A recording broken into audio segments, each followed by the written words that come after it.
रहे हैं बैठ के उनके कोई रिलेटिव होंगे जी जी जी उन्हीं का है। 10-12 कब्र है पुरानी भी नहीं है ও এখানে অনেক কবর। এবার কুমায়ুন ভ্রমণের আগে অ্যাবট মাউন্টেন যখন ঠিক করি তখন শুনে গিয়েছিলাম ডক্টর মরিস এবং তার হন্টেড হসপিটালের গল্প। ইউটিউবে প্রচুর ভিডিও দেখেছি যেখানে বলা হচ্ছে যে এইটা ভুতুড়ে এবং এখানে অনেক ভূত দেখা যায়, এই আর কি।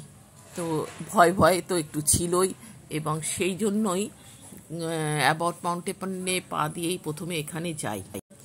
গল্পটা হলো ডক্টর মরিস ইনি ছিলেন অ্যাবট মাউন্টেনের একজন রহস্যময় ব্রিটিশ সার্জন।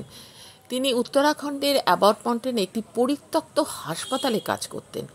তিনি তার রোগীদের মৃত্যুর পূর্বাভাস দিতে পারতেন বলে শোনা যায়, আর ভুতুড়ে হাসপাতালের গল্প স্থানীয় লোককথার একটি অংশ হয়ে পড়ে। এখানে এই কুখ্যাত ভুতুড়ের স্থান হিসেবেও পরবর্তীকালে কিন্তু পরিচিতি লাভ করে। বলা হয় এই ডক্টর মরিস এখানে যে ক্লিনিক চালাতেন এখানে তিনি গ্রামবাসীদের ওপর অস্ত্রোপচারও করতেন।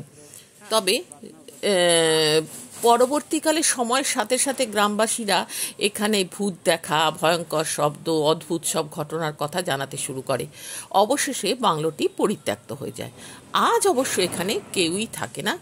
স্থানীয়রা সন্ধ্যের পরেও এখানে যেতে নাকি অস্বীকৃত হয়।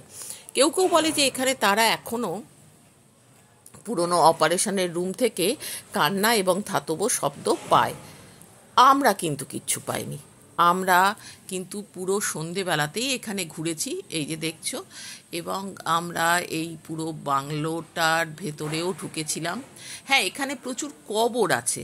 হয়তো এই কবরগুলো দেখেই মানুষের মনে এই ধরনের ধারণা হয় যে যারা বেঁচে থাকতো না তাদেরকে এখানে কবর দেওয়া হতো। অ্যাকচুয়ালি এই কবরগুলো ডক্টর মরিস এবং তার আত্মীয় পরিজনদেরই কবর। আর আমরা কিন্তু পুরো সন্ধেটাই এই পুরো চত্বরটাতেই ছিলাম এবং আমরা কোনো ধরনের ভূত দেখতে পাইনি। ভূত দেখার জন্যই আমরা ঢুকেছিলাম। এই যে বাংলোটা দেখছো, এই বাংলোটার ভেতর থেকে নাকি নানা ধরনের শব্দ আসে এবং অনেকেই নাকি এখানে ভূত দেখেছে।